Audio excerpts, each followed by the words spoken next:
سنن ترمذی شریف میں حضرت سیدنا ابو سعید خدری رضی اللہ تعالیٰ عنہ سے روایت ہے،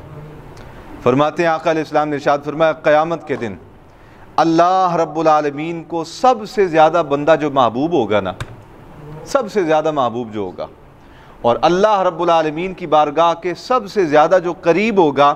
فرمایا وہ شخص امام عادل ہوگا۔ امام عادل، امام عادل کون ہوتا ہے؟ نیک حکمران، نیک حکمران۔ یہ جو مسجد میں امام ہوتے ہیں یہ اسے امامت صغریٰ کہا جاتا ہے، چھوٹی امامت،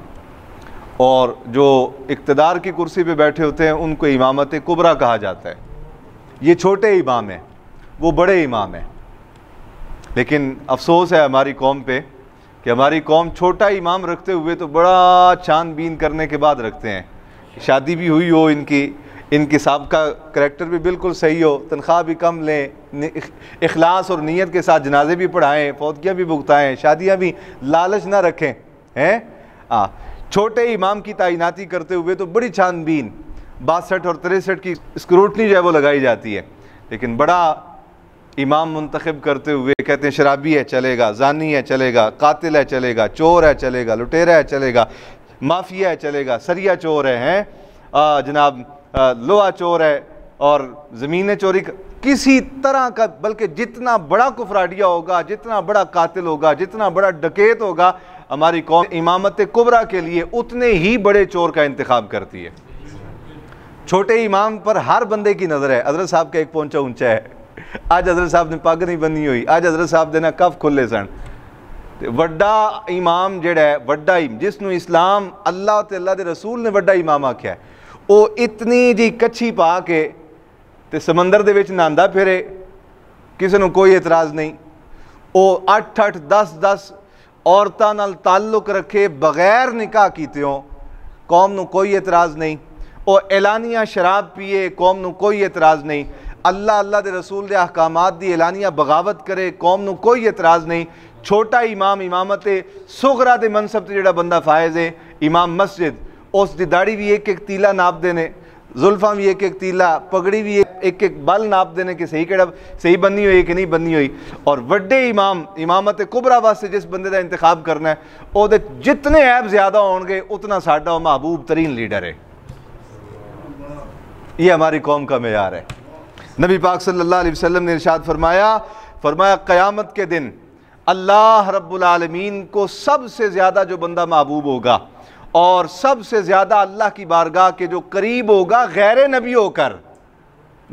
نہیں، غیر نبی ہو کر اللہ کی بارگاہ کے جو قریب ہوگا، فرمایا وہ امام عادل ہوگا، اور فرمایا جو سب سے زیادہ مغضوب ہوگا اللہ کی بارگاہ سے، غضبناک جس پر رب تعالیٰ ہوگا قیامت کے دن، اور جسے سب سے زیادہ اپنی بارگاہ سے رب تعالیٰ دور کرے گا، فرمایا وہ امام ظالم ہوگا، ظالم حکمران۔ جو عادل حکمران ہے رب اسے محبوب رکھے گا قیامت کے دن، اپنی بارگاہ کے قریب تر رکھے گا، اور جو حکمران بننے کے بعد ظالم بن جائے، ظلم کرے قوم پر، فرمایا اللہ رب العالمین قیامت کے دن اسے اپنی بارگاہ سے سب سے زیادہ دور کر دے گا، گویا وہ شیطان کی حیثیت اختیار کر جائے گا۔ اعوذ باللہ من الشیطان الرجیم، شیطان وہ مردود ہے جو اللہ کی رحمت سے دور ہو گیا، ہمیشہ کے لیے لعنتی ہو گیا۔ تو ظالم حکمران اللہ کی بارگاہ سے قیامت کے دن دور ہوں گے، اور اللہ سب سے زیادہ غضبناک اسی طبقے اور اسی ٹولے پر ہوگا۔ لیکن مجھے اس بات پہ بھی سمجھ نہیں آتی کہ ہماری قوم کیوں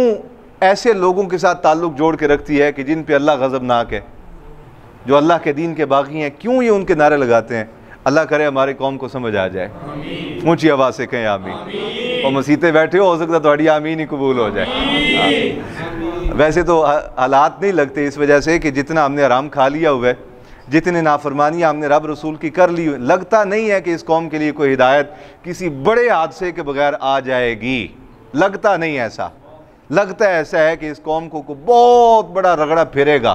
عذاب کی صورت میں، اللہ کی گرفت کی صورت میں، اس کے بعد بہت سارے لوگ جو ہیں وہ لقمہ اجل بن جائیں گے، پھر جو نئی پوند ہوگی، نئی نسل ہوگی، شاید وہ ہدایت پہ آ جائیں۔ لگتا نہیں کہ اس سے پہلے بڑے امتحان سے پہلے یہ قوم راہ راست پہ آئے، لیکن بہرحال پھر بھی رب کی بارگاہ میں حاضر ہیں، رب کے گھر میں حاضر ہیں، اخلاص کے ساتھ دعا کرتے ہیں یا اللہ اس قوم کے لیے ہدایت کے دروازے کھول دیں۔